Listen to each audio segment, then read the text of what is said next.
and thanks for checking out the Nosara Podcast. In this episode, we have Michelle Gonzalez, otherwise known as MishCatt, in the studio. She plays a song or two and shares a very interesting story with us. I hope you enjoy getting to know her, and I'm looking forward to having her back in the future. All right. Michelle, you made it in. Hey, hello. Thanks for coming. Thank you so much for inviting me. And we just met, and I love it. I just 4 days ago, spontaneously, I just decided to come to Nosara. I didn't have a car, but I really wanted to come. And suddenly everything started aligning. And then I called my friend Alvaro Salas and I said, hey, I'm going there. He's like, you got to crash in my place.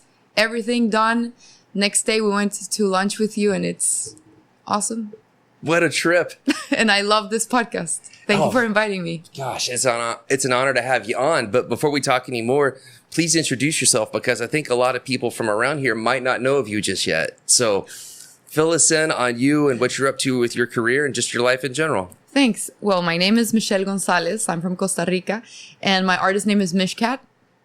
I currently live in Los Angeles, but I'm a tica, so I come here a lot all the time, and I'm making music constantly with a label called Snafu Records in Sweden.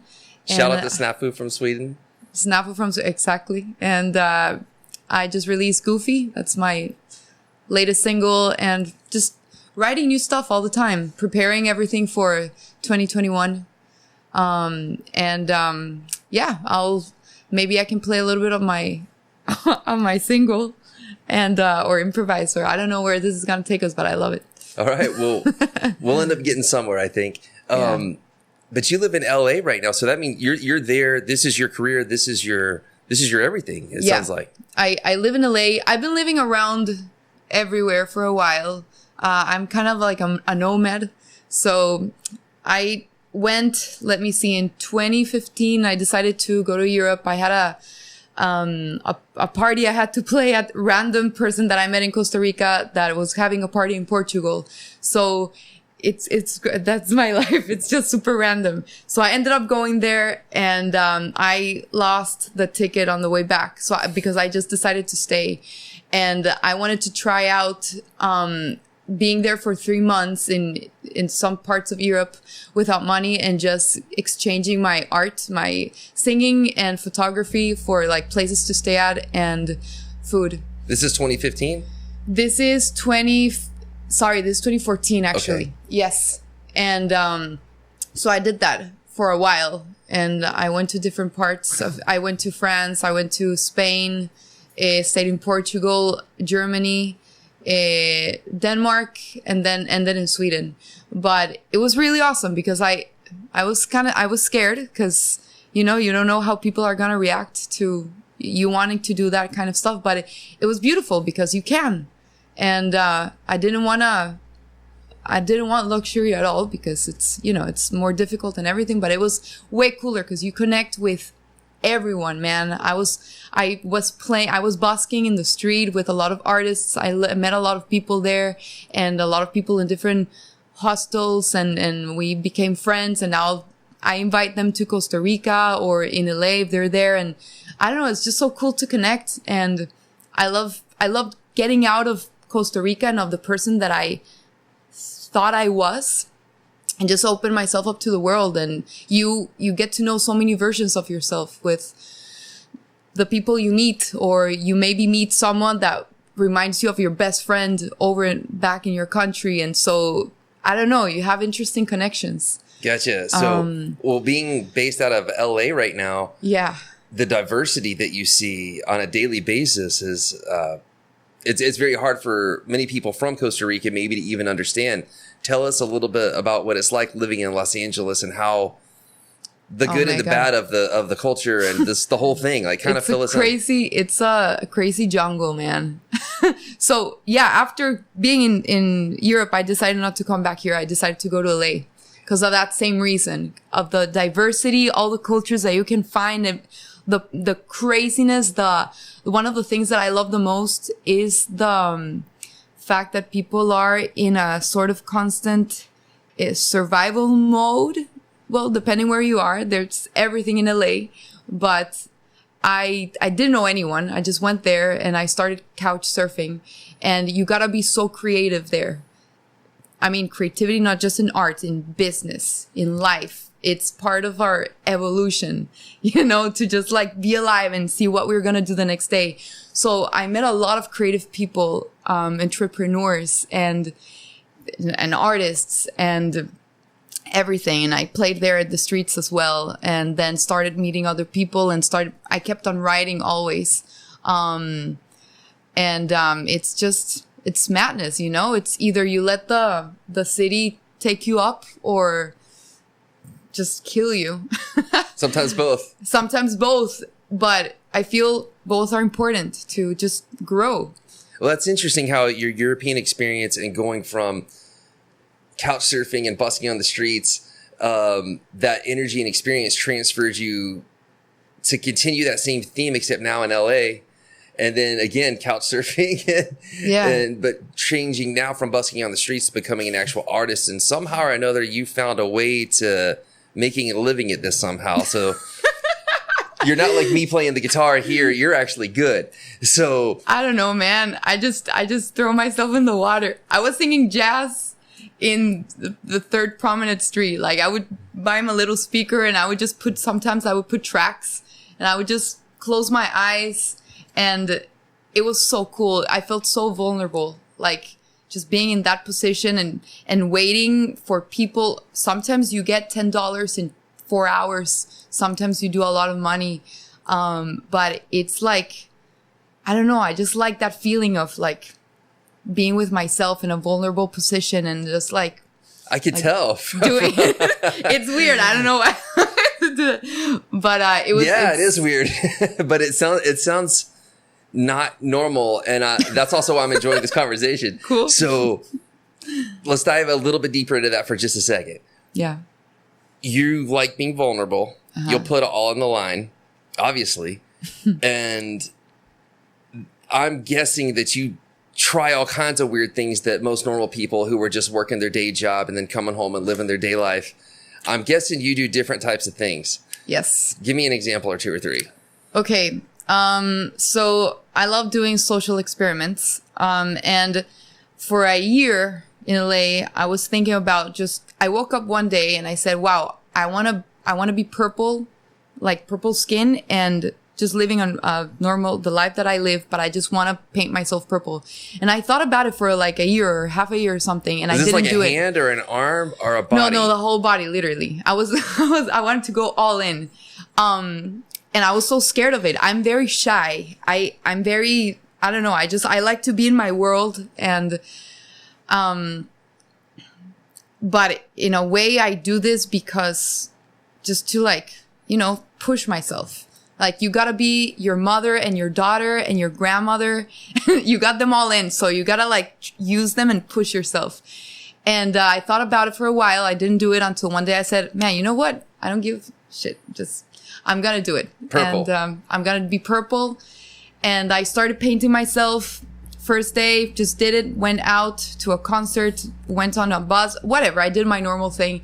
And it's very interesting. I mean, I felt very empowered just to do it, be myself there. And, Hold on, at first, did you feel empowered or did you? It was like weird. It was weirdly like I was super nervous, anxious, and empowered. Like, oh my God, I'm really doing this. And then, of course, you start thinking about, people are judging me. I don't look good. Those people are making faces. Where am I? What am I doing? Like all those thoughts, whatever thoughts you have. And then you just have to like, okay, are my negative thoughts done?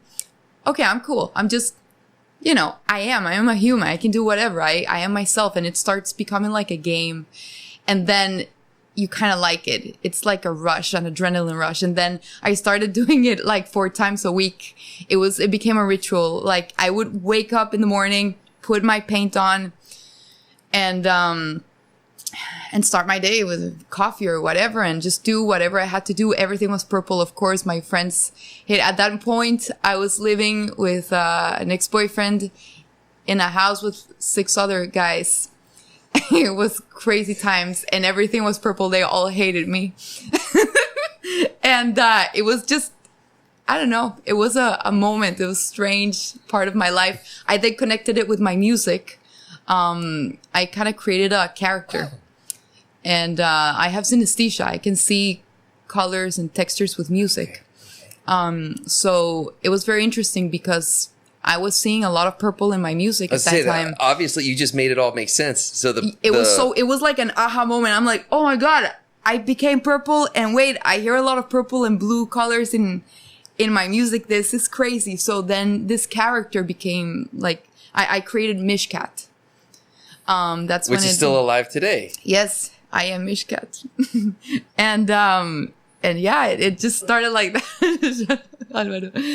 And yeah, it became this character, and it all made sense, and it didn't at the same time, but it was beautiful and it was real. I was feeling very real.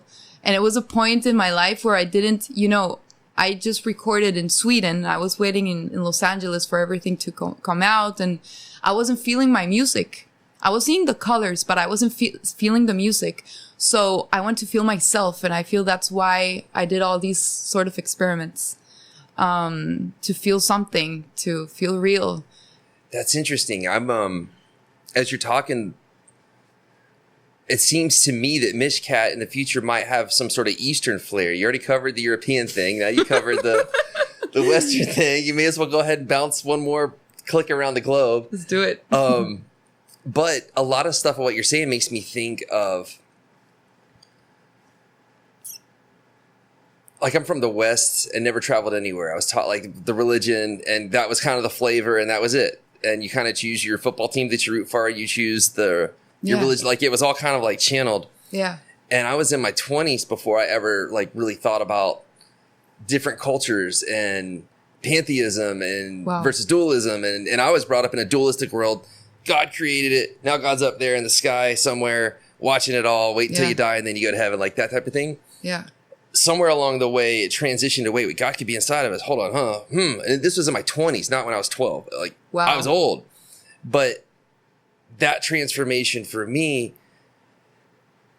I kind of wish I had what you had in a way, because you have wanted the dualism of the good and the bad and everything with everything you described. In Europe, you wanted the pain, you wanted the pleasure, you wanted to know what it felt, you also wanted the anxiety, you wanted the whole thing. Yeah.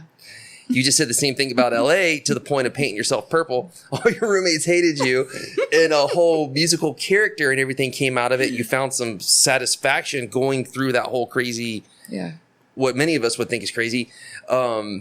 Actually, let's just call it crazy. Paint yourself purple for a while is a little out there. Let's do it. But you want the whole shebang. It sounds like in everything that you do. It's important. It's part of the human experience. No, us humans do the opposite. We want comfort. We stay in our little lane. And I'm not saying we should. I'm just saying what we do as creatures. We're creatures of habit. We kind of get in our comfort zone, and very few people are scared to break out of their comfort zone. Interesting. I came down to Costa Rica on August 5th of 1999. It changed my life. That's beautiful. And I woke up one morning. I saw the color. I saw the life. I saw affluent, sane people who were living down here. I was like, you can leave the U.S.? Like, it's actually like, that's a thing? That's amazing, man. And I'm telling you, I was 23, 24 years old. It sounds like Costa Rica brought out a really good version of you. Completely changed everything for me. That's awesome. And every day from August 5th, 1999 till the day I moved here full time, all the time in early 2009, I just woke up every day. I want more of that. Whatever I have to do, I'll do it. I worked at jobs I hated. I worked in finance. I've managed title companies, mortgage companies, real estate license, all these different, I've done a lot of different stuff. I couldn't stand any of it just to get here. Wow, man. And actually I do a lot of stuff here I don't like just because I want to be here. Wow. But my version of putting it on the line was very different than yours. So I'm really enjoying hearing your different version, which started early and yours went strong. Most people wait till they're 40 or 50s, have their midlife crisis, and then take a jump and have a little bit of a leaf. They dabble in those weird areas for a minute, and then they go back to their normal lives. And then you're not doing that. No, I feel, I try to take out the age part, and I try to say just like there's no age for questions. Like there's always good time for questioning yourself and questioning where you are and what you're doing. And sometimes, I mean, I grew up with a very religious family, very rigid, everything. I was telling my friend Alvaro, like my dad, he doesn't remember anymore, but sometimes like parents do things, don't remember, but they would tell me like, if you, I don't know, get something dirty, Jesus is gonna be sad or angry. Dude, I was 5 and I remember I would like go to bed praying, like sing 5 Ave Marias. I don't know, man, like Padre Nuestros, everything. Like, please, I'm sorry that I didn't clean my teeth in the right way. My God, you grow up like that and then everything becomes this whole, I don't know, anger. Then, man, Kurt Cobain saved my life with his music and I just took it all out with grunge and Alice in Chains and all grunge music and then rock and, you know, music saved my life. So you got your release through music, literally. Yeah. And that's what's transitioned you into who you are now, it sounds like. Yeah. And it's interesting because both of my parents are musicians and artists, but they grew up with a way more rigid family. They, like, both of my parents are actually like the black sheep of both families. They're very relaxed. They're really cool, really nice, loving people. I grew up with a lot of love and a lot of creativity and space for like just be myself and be creative. But at the same time, I mean, we're in Costa Rica. It's a very religious country, very how do you say it? Structured in a way. Stringent. Exactly. I'm like, my grandma still asks, why am I doing music? Why am I doing what I'm doing? Like all those questions, but it's fine. It's all right. It's what they know. It's what they know best. It's they have a good intention behind it. So I just say thank you and I keep on going with my life. But I talking about you, I really like that you did this change. You had this urge of changing, of doing something different, of feeling and curiosity of going to another country and just starting there. And I appreciate you saying it, but for me, I'm more enamored with the fact that you've done it the whole time, like your whole life. For well, me, not my whole life. Okay, well, hold on. You said Alice in Chains and grunge got you out of it. So most of your life, yeah, music hit you, and that it sounds like you had, despite the fact you're not doing the traditional life, college degree, family life, you actually have more of a solid foundation about you. And I couldn't tell that. No one could tell that in getting to know you really quick. But after having listened to you, it's there. You actually have more of a foundation to you than I bet any of your friends or any of the people really know, especially when you're painted purple, because you're actually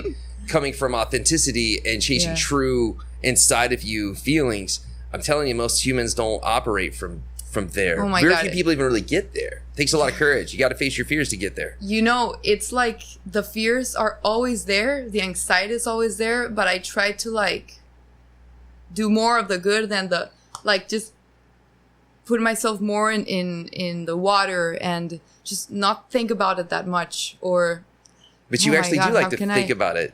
I do. You have to. You think about it. You take it personal. You go through all of that. And fear is always there. But the fact that you do it, that's the little gem that you have to keep, you know, because that gives you just more love with yourself, more, part of the foundation that you're saying. It's just when you meet people who are artists and eccentric, the last thing people think is like solidity. You're so right. We're in a hippie town. It makes sense in that way. It's like you're all over the place, but you're in a search. You're curious. I feel like curiosity is like something that we all have, but sometimes society just like, you know, puts walls and it puts the, what do you call the things that the horses... Yeah, and so you think like, oh, this is life, okay, and then you get used to that, and then you get scared to be who you really are, which is like taking that out and like seeing 360 or 180, whatever. But it's important. You kind of just defined the theme of this podcast, really. It's I've already lived here for a decade or so with the Blinders. I have this job. I'm known as that guy. I had a spot and an existence here, but it wasn't who I am, and it's not what I want to talk about. And that's kind of where the podcast was. let's move back onto your career. And what are you trying to get out of the next couple of years? Because you told us about your past. You told us about kind of who you are. Yeah. And that's all been fine and good. I want to hear you state like your goals or what you're shooting for. Because I know as an artist, and I've already known you enough to know you're very humble, but you're also very talented. I've heard your stuff too. What do you want to accomplish? And just feel free to say it. Like, you don't have to hide what you really want. I really want to hear what you actually feel and what you want to accomplish. Okay, that's a great question. I feel that I need to do something that really moves my soul in music, because I want to do that to people. And in order to do that, I can't just do a song that doesn't feel 100% there. And I feel that the songs that I've been releasing are awesome, but I know that I have more there. And I've been like shutting myself down. Apart from everything, all the experiments and everything, I feel that I still have a fear there, that I don't let myself go 100%. And I haven't done it with my music. And it's like one of the most important things in my life. It's what saved my life. Like, what the hell? So I got you. So you've accomplished a lot of those interesting angles and techniques and stuff in your personal life, but you haven't gotten it out yet through your music. Yeah, and I need to do that. It's like one of the, like at this, I don't care about, the music industry is so difficult that the money is like in the way back in my mind. Like, okay, money's not gonna come right now. Who am I now? What do I feel now in this moment? And I just want to be fulfilled and good and empowered with myself, and knowing that I can give a good message with a song because it's what I can do best, and make people feel good and confident. I want to make people feel confident of who they are, and just not afraid of sharing that gift as well to the world. So I want to inspire to make them inspire other people and be like a domino effect. It's cool. Okay, well, are you interested in starting right now and maybe playing something for us? Oh my God, yes. All right, pick your poison. You want a ukulele or a guitar or a cappella? A guitar. Whatever guitar you want to share with me. I'm going to improvise. Good. I'm going to play. That's the best music. Yes, I love improvising. Let's see.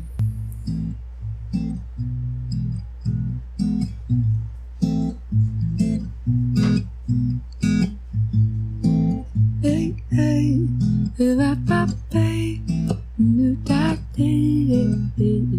oh, I wanna ride it like a Range Rover, losing your mind, losing composure. Take it low, we take it low. I get goofy every time you say my name, alright. I'm running in circles, I'm running all around you. This life is internal. Oh yeah, oh yeah. Got me jumping them hurdles, only do it for you. One kiss on my tunnel. Oh yeah, oh yeah. If you want to love it, put a ring on my finger. Talking about the things you wanna do, you're on Tinder. Say you wanna get loose. All of my body are you. I wanna ride it like a Range Rover, losing your mind, losing composure. Take it low, we take it low. I get goofy every time I hear you say my name. Body move like it's a controller. 100 on a gas is a big multi. Take it low, we take it low. I get goofy every time I hear you say my name. Okay. Thank you. That's sucked at guitar, but you know what? I still love it. No, that's I love great. The guitar. Thank you so much. Thank you so much. Oh my God. Thanks. Are you kidding? Thank you so much, guys. Oh my goodness. So thanks for playing. Thank you so much for listening. This is the latest song that I released last year. It's called Goofy. And it's very interesting because, I mean, I do pop music. And when you sing with a track, you got to be very, you got to follow the rules. And I'm a very rebel person from life. So my favorite versions are when I can just improvise and transform the song into something different. It has a lot of soul. Like it has a lot of feeling, It's what I like to do. Well, it sounds like... I didn't say anything. I don't know what I said anymore. But yeah, whatever. It sounds like you're in a pretty good spot and you know the direction you want to go. And I know it's going to be interesting. So I want to invite you back in the future. Thank you. I want to thank Dr. Alvaro for connecting us, making it happen. And I look forward to seeing what happens with you. But I know it's going to be interesting. Thank you so, so much. Before walking away into another dimension. Before walking away into another dimension. Hey, thanks for watching this episode. We have a whole bunch of episodes on richburnham.com or my YouTube channel, Rich Burnham. And if you want audio only, go to wherever you get your podcast and check out the Nosara Podcast with Rich Burnham.